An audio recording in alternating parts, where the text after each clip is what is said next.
అమ్మవారి సంఘాల సమాఖ్య తెలంగాణ తరఫున ఈ సమావేశం ఏర్పాటు చేయడం జరిగింది.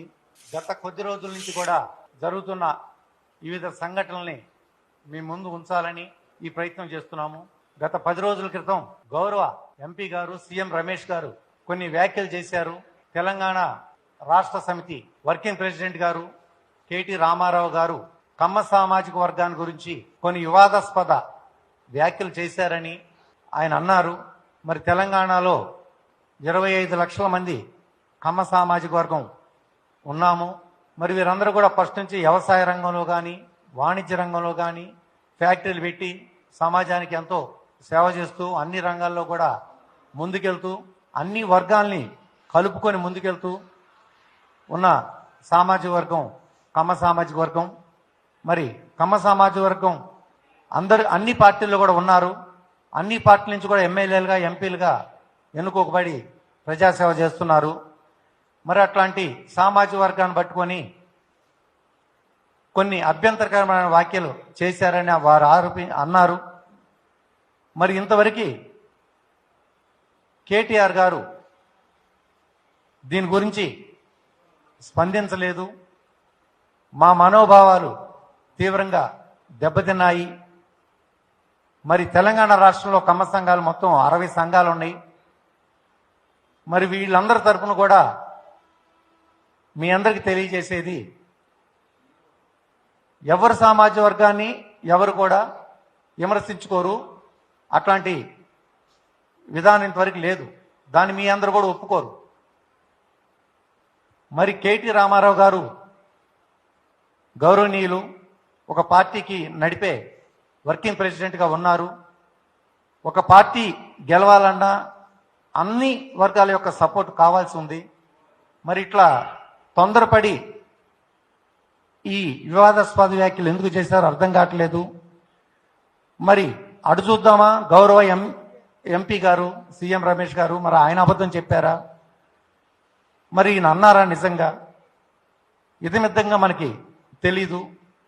రాష్ట్ర లెవెల్లో ఈ దక్షిణాదిలో 4 రాష్ట్రాల్లో కమ్మ సామాజిక వర్గం వ్యాపించి ఉన్నది.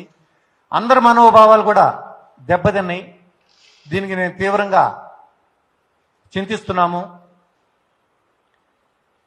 గతంలో కేటీఆర్ గారు చంద్రబాబు గారు అరెస్ట్ అయినప్పుడు ఇక్కడ పెద్ద ఎత్తున హైదరాబాద్లో ఉద్యమాలు చెలరేగినప్పుడు మీకు ఎక్కడేం పని, మీరు రాజమండ్రి జైలు ముందు చేసుకోమని అన్నారు. ఆ మాట కూడా మాకు తీవ్రంగా మనసుని కలిసివేసింది. ఈరోజు అనరాని మాట అన్నారు అని మాకు తెలిసింది. మరి ఇప్పుడు కూడా కమ్మ సామాజిక వర్గం తీవ్రంగా బాధపడుతుంది. అంబేద్కర్ గారు చెప్పినట్టు ఒక మతం మీద ఒక కులం మీద ఒక సమాజం నిర్మించబడదు. అన్ని వర్గాల సపోర్ట్ ఉంటేనే ఒక పార్టీ కానీ ఒక ప్రభుత్వం కానీ ఏర్పడుతుంది. మరి అన్ని వర్గాలతో కలిసిమెలిసి ఉండి వ్యవసాయమే ముఖ్య వృత్తిగా జీవనం సాధిస్తూ పారిశ్రామిక విషయంలో కూడా ముందంజలో ఉంటూ మరి విద్యారంగంలో ముందు ఉంటూ డాక్టర్లుగా, యాక్టర్లుగా, ఇంజనీర్లుగా, రియల్ ఎస్టేట్ వ్యాపారులుగా మరి వివిధ వర్గాలతో అన్ని వర్గాలను పెనవేసుకున్న వర్గం సామాజిక వర్గం కమ్మ వారు. మరి అట్లాంటి వారిని ఇలా తోలనాడారు అనే మాట మా హృదయాల్ని తీవ్రంగా కలిసివేసింది, బాధించింది. మరి దీన్ని కేటీఆర్ గారు చెప్పాలి. నేను అనలేదు, ఆ మాట అనలేదు, సీఎం రమేష్ గారు అబద్ధం చెప్తున్నారు అని చెప్పాలి. మరి వారు ఇంతవరకు కూడా ఈ విషయంలో కలగ చేసుకోలేదు. మరి దాన్ని మేము నిజం అనుకోవాలా, అబద్ధం అనుకోవాలా? మరి నిజం అనుకుంటే రాబోయే జూబ్లీ ఎలక్షన్లో కానీ వచ్చే ఎలక్షన్లో కానీ మరి రాష్ట్రం మొత్తం విస్తరించున్నాం. మరి మా ఓట్లు మీకు అవసరం లేదా? మాతో మీకు ఏ పని ఉండదా?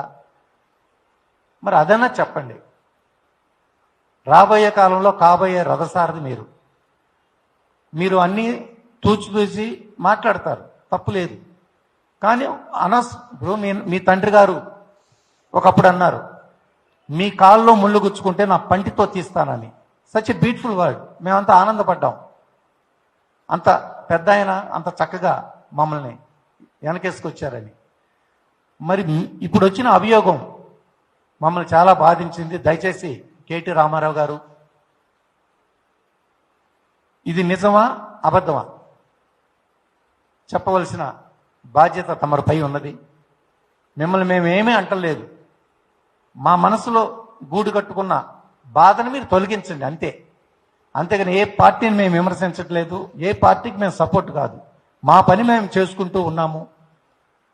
రాష్ట్ర లెవెల్లో, తెలంగాణ రాష్ట్ర లెవెల్లో 60 సంఘాలు ఉన్నాయి, కర్ణాటకలో 60 సంఘాలు ఉన్నాయి, తమిళనాడులో 60 సంఘాలు ఉన్నాయి, ఆంధ్రప్రదేశ్లో 60 సంఘాలు ఉన్నాయి. మా పని మేము చేసుకుంటూ పేద పిల్లలకి హెల్ప్ చేసుకుంటూ వేరే వర్గాలకు కూడా ఒక 25% డబ్బులు, చదువుకోవటానికి డబ్బులు అవి ఇవి హెల్ప్ చేసుకుంటూ అన్ని జాతుల్ని కలిసిమెలిసి వెళ్ళేవారు అండి. మేము ఎవరికి అగనిస్ట్ కాదు. దయచేసి మా రిక్వెస్ట్, తమరికి చేసే రిక్వెస్ట్ ఏదో ఒకటి క్లారిఫై ఇవ్వండి. దయచేసి మీరు అన్నిదా భావించొద్దు.